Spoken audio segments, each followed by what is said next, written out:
Welcome to All America Selections Quick Gardening Tips. Today I'm going to show you how to prune the tip of your tomato and talk about why you would do that. It's pretty straightforward. Here is an example. You take the top off of a pepper plant to force more side growth. It's going to make for a stockier plant, you're going to get more flowers, and it does increase production. And here's a perfect example. Two exact same variety plants. I pruned this one probably about 6 weeks ago.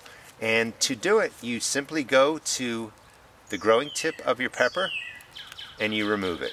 It looks drastic, but right in these joints, more pepper shoots are going to come out. And here's the example. About 6 weeks ago, I removed the growing tip from here, and you can just see how much more growth is coming out of the prune pepper plant compared to the one over here.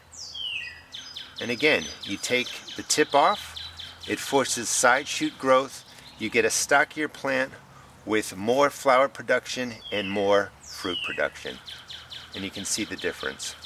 You can do this when the plants are small. That's when I recommend it. Those plants are actually ready to get into the ground. This is a Emerald Fire, an All America Selections winner. And you would just find the growing tip, which is easy, it's the top, and remove it.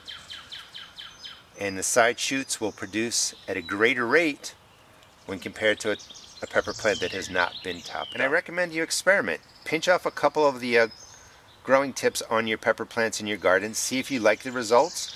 This works really well for most varieties of plants. I don't recommend it for banana peppers or bell peppers. They just don't seem to need it. The bell pepper stays kind of stocky, and I found that taking the tip off, I think, inhibited the growth a little bit. But experiment, see what works in your garden.